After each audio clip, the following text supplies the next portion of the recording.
भारत माता की, भारत माता की, इनकलाब, वंदे वंदे।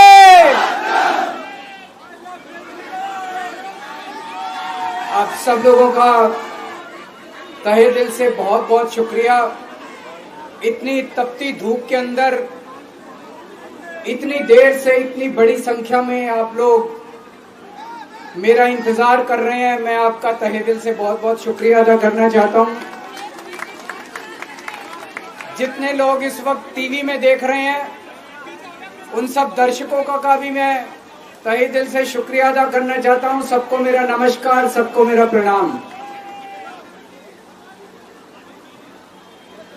दोस्तों, सीधा जेल से मैं आप लोगों के बीच में आ रहा हूं। आपके बीच में आके बहुत अच्छा लग रहा है। 50 दिन के बाद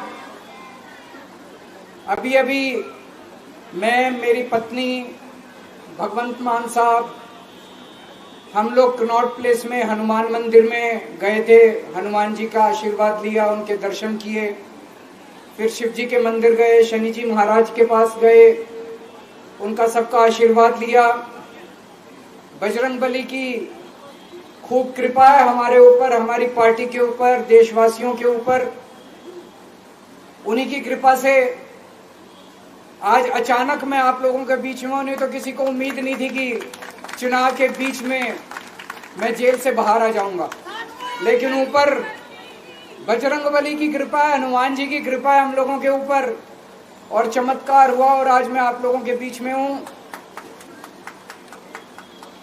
दोस्तों, हमारी आम आदमी पार्टी एक छोटी सी पार्टी है, 2 राज्यों के अंदर है, अभी 10 साल पुरानी पार्टी है। हमारी पार्टी को कुचलने में, खत्म करने में प्रधानमंत्री जी ने कोई कसर नहीं छोड़ी। एक साथ हमारी पार्टी के 4 टॉप के नेता जेल भेज दिए एक साथ। अरविंद केजरीवाल, मनीष सिसोदिया, संजय सिंह, सतेंद्र जैन। बड़ी बड़ी पार्टियों के अगर 4 टॉप के नेता जेल चले जाएं, पार्टी खत्म हो जाती है। आम आदमी पार्टी के 4 टॉप के नेता इन्होंने जेल भेज दिए। उन्होंने सोचा कि पार्टी खत्म हो जाएगी, लेकिन ये पार्टी नहीं है, ये एक सोच है। जितना ये खत्म करना चाहते हैं उतना ये बढ़ती जाती है, उतना ये बढ़ती जाती है। ये क्रश करना चाहते हैं प्रधानमंत्री जी आम आदमी पार्टी को।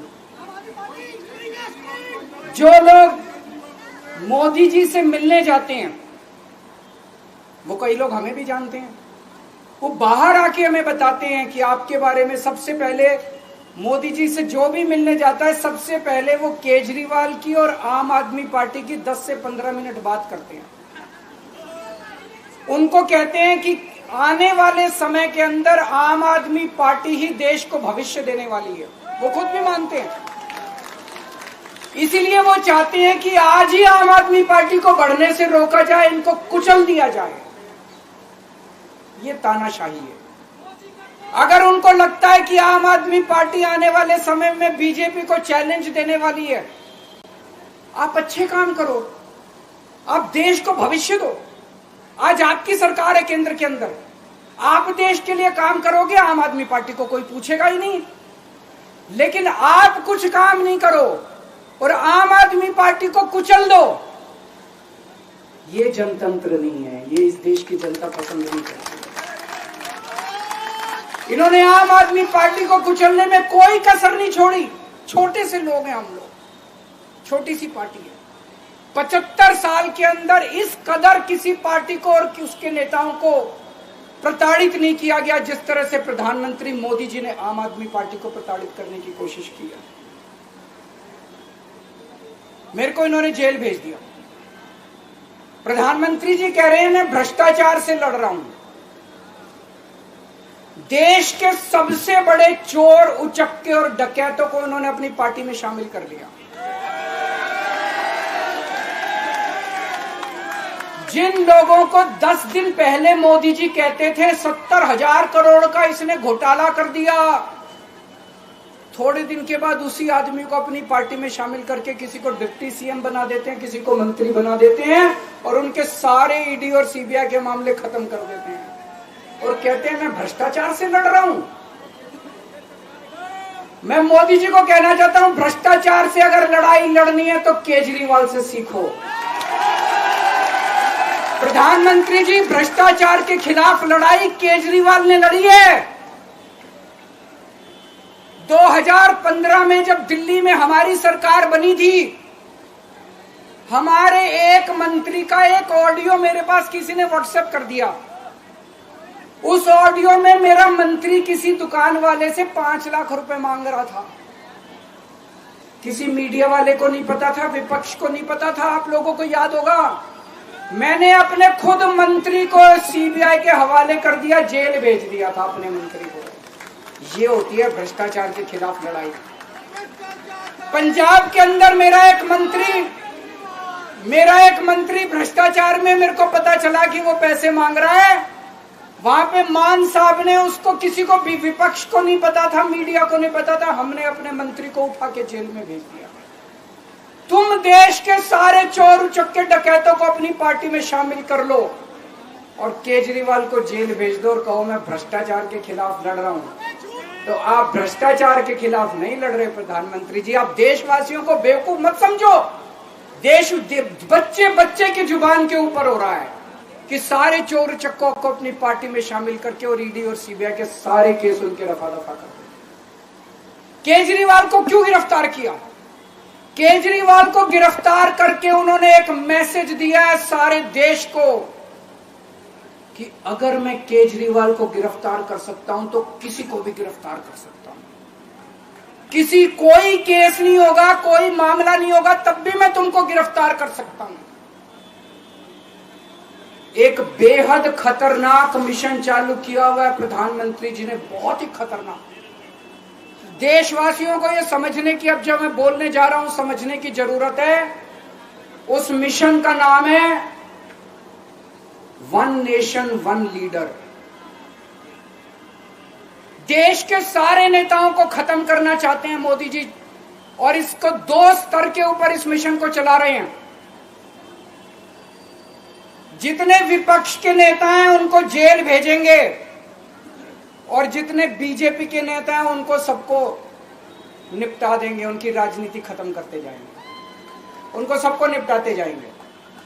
विपक्ष के अंदर आज इन्होंने मनीष सिसोदिया को जेल भेज दिया, संजय सिंह को जेल भेज दिया, सत्येंद्र जैन को जेल भेज दिया, केजरीवाल को जेल भेज दिया, हेमंत सोरेन को जेल भेज दिया, ममता दीदी के कई मंत्रियों को जेल भेज दिया, स्टालिन के कई मंत्रियों को जेल भेज दिया, केरला के सीएम के पीछे पड़े हैं। अगर ये चुनाव जीत गए, मेरे से लिखवा लो एफिडेविट के ऊपर, थोड़े दिन के बाद ममता दीदी जेल में होंगी, तेजस्वी यादव जेल में होगा, स्टालिन साहब जेल के अंदर होंगे, पिनरई विजयन जेल के अंदर होंगे, उद्धव ठाकरे जेल के अंदर होंगे, जितने विपक्ष के नेता ये सारे जेल के अंदर होंगे। अगर ये चुनाव जीत गए, इन्होंने बीजेपी का एक नेता नहीं छोड़ा। आडवाणी जी की राजनीति खत्म कर दी इन्होंने, मुरली मनोहर जोशी की राजनीति खत्म कर दी, सुमित्रा महाजन की, शिवराज सिंह चौहान जिसने मध्य प्रदेश का चुनाव जीत के दिया इन लोगों ने, शिवराज सिंह चौहान ने उसको मुख्यमंत्री नहीं बनाया, उसकी राजनीति खत्म कर दी। वसुंधरा राजे की राजनीति खत्म कर दी इन्होंने, खट्टर साहब की राजनीति खत्म कर दी, डॉक्टर रमन सिंह की राजनीति खत्म कर दी। अब अगला किसका नंबर है? योगी आदित्यनाथ। अगर ये चुनाव जीत गए, मेरे से लिखवा लो, 2 महीने के अंदर उत्तर प्रदेश का मुख्यमंत्री बदल देंगे। योगी आदित्यनाथ की राजनीति खत्म करेंगे, उनको भी निपटा देंगे। यही तानाशाही है दोस्तों। वन नेशन वन लीडर ये चाहते हैं, एक ही तानाशाह इस देश के अंदर बचेगा, एक ही तानाशाह इस देश के अंदर बचेगा। हमारा देश बहुत महान है, 4000 5000 साल पुराना हमारा देश है। इसके पहले पिछले 4000 साल में कई मौके आए जब इस देश के ऊपर तानाशाहों ने कब्जा करने की कोशिश की। लेकिन हमारे देश के लोगों ने उन तानाशाहों का तख्ता उखाड़ के फेंक दिया। जब जब हमारे देश में ऐसा मौका आया कि तानाशाह ने हमारे देश के ऊपर कब्जा करने की कोशिश की, इस देश की जनता ने उसका तख्ता उखाड़ के फेंक दिया।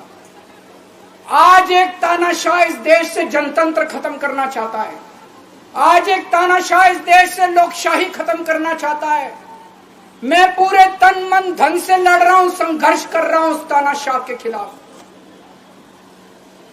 140 करोड़ लोगों का साथ चाहता हूं मैं। मेरे अकेले के करने से नहीं होगा। 140 आज मैं आप लोगों से भीख मांगने के लिए आया हूं। 140 करोड़ लोगों से 140 करोड़ लोगों से भीख मांगने के लिए आया हूं। मेरे देश को बचा लो, मेरे भारतवर्ष को बचा लो, मेरा भारत बहुत महान है। इस तानाशाही से बचा लो मेरे दोस्त, मेरे देश को।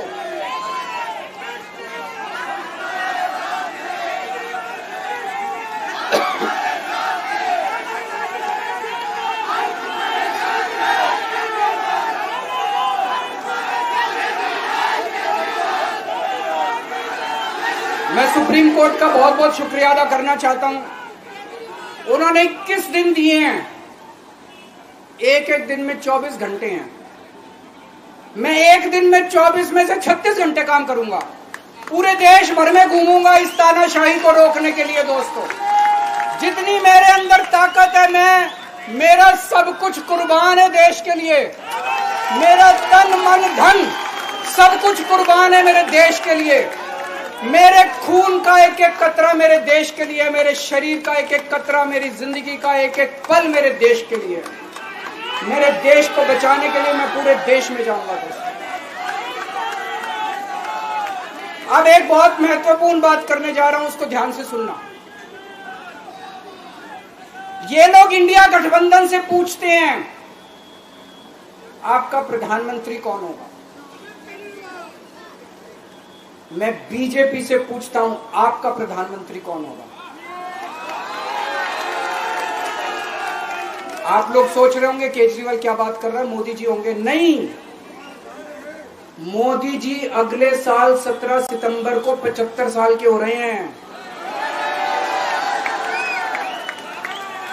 बीजेपी के अंदर मोदी जी ने 2014 में मोदी जी ने खुद ने रूल बनाया था कि बीजेपी के अंदर जो भी 75 साल का होगा उसको रिटायर कर दिया जाएगा। सबसे पहले आडवाणी जी को रिटायर किया गया, उसके बाद मुरली मनोहर जोशी जी को रिटायर किया गया, फिर सुमित्रा महाजन को रिटायर किया गया, फिर यशवंत सिन्हा को रिटायर किया गया। अब मोदी जी अगले साल 17 सितंबर को रिटायर होने वाले हैं। तो मैं बीजेपी से पूछना चाहता हूं आपका प्रधानमंत्री का दावेदार कौन है। दोस्तों, अगले साल 17 सितंबर तक अगर इनकी सरकार बनी, तो उस पर भी आऊंगा मैं। अगर इनकी सरकार बनी तो पहले अगले 2 महीने में योगी जी को निपटाएंगे ये, और उसके बाद मोदी जी के सबसे खास अमित शाह को ये प्रधानमंत्री बनाएंगे। तो मैं लोगों को, देश के लोगों को आगाह करना चाहता हूं, मोदी जी अपने लिए वोट नहीं मांग रहे। मोदी जी अमित शाह को प्रधानमंत्री बनाने के लिए वोट मांग रहे हैं। मैं पूछना चाहता हूं मोदी जी से और अमित शाह जी से, ये मोदी की गारंटी पूरी कौन करेगा? क्या अमित शाह मोदी की गारंटी पूरी करेंगे? जब आप अगर जो वैसे तो मेरे को लगता है मैं भी आऊंगा उसके ऊपर, मुझे नहीं लगता इनकी सरकार बन रही है, लेकिन जो बीजेपी को वोट देने जाएं वो ये सोच के जाना कि आप मोदी जी के नाम पे वोट नहीं दे रहे, आप अमित शाह के नाम पे वोट दे रहे।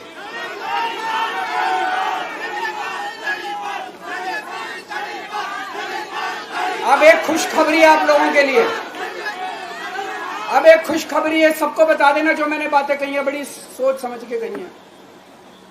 वहां बैठ के यही सोच रहा था 50 दिन से।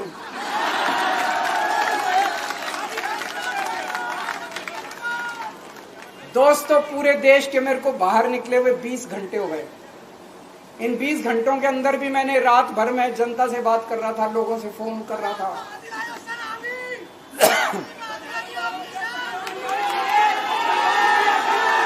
क्या बोल रहे? रात को आंधी आई थी।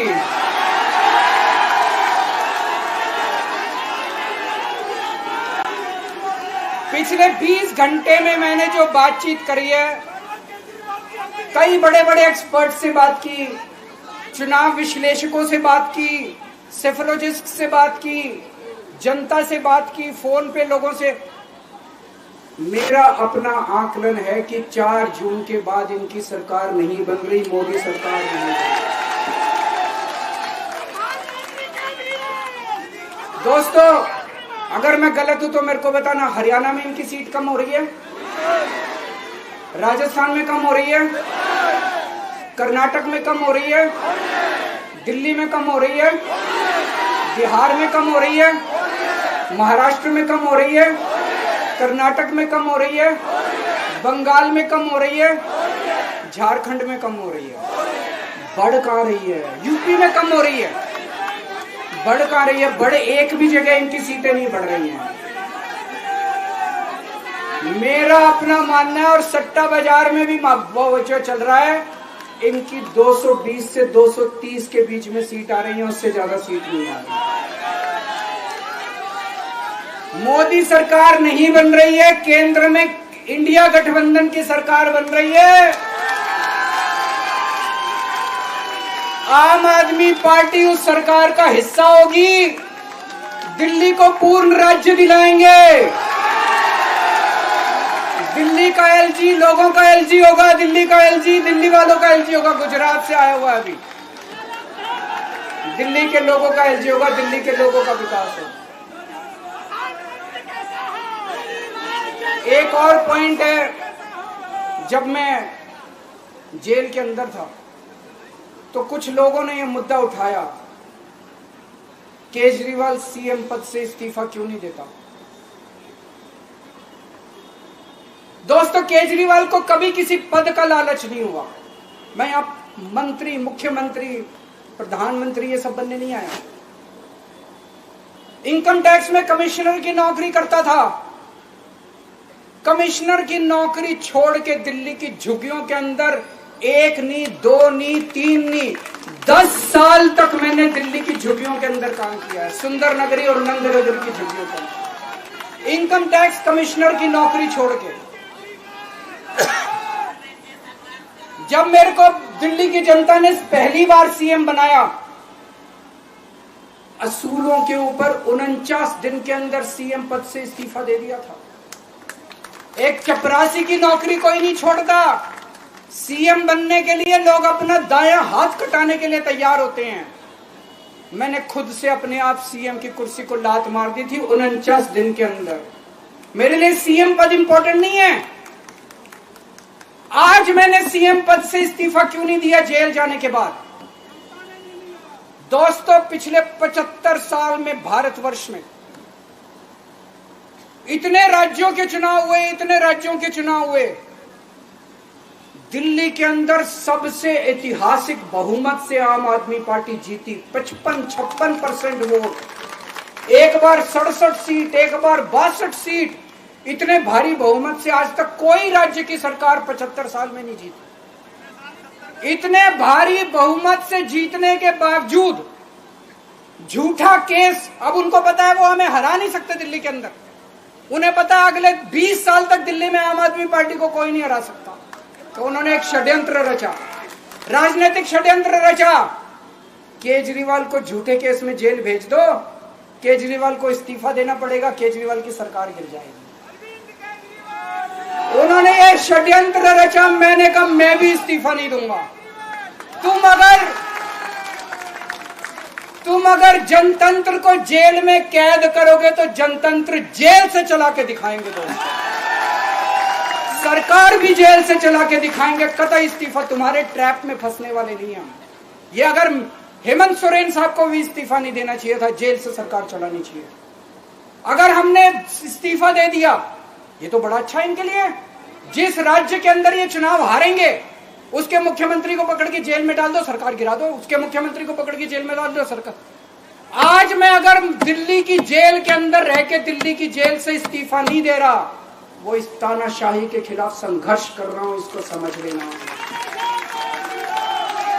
केजरीवाल को किसी पद का लालच नहीं है। सीएम तो 100 सीएम की कुर्सी देश के नाम कुर्बान है। मुझे पता चला, मेरे जेल जाने से बहुत लोग भावुक हुए, खासकर मेरी माँ, बहनें, महिलाएं बहुत रोई, कईयों ने बहुत मन्नतें मांगी।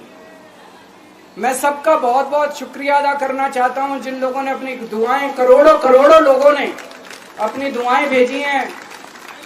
पूरी दुनिया भर से करोड़ों लोगों ने दुआएं भेजी। उन्हीं के आशीर्वाद का कमाल है कि आज मैं आप लोगों के बीच में हूं। आप लोग सब लोग सुखी रहें, देश खूब तरक्की करे, फले फूले, आप सब लोग खूब खुश रहें, ऐसी मेरी प्रभु से इच्छा है। भारत माता की।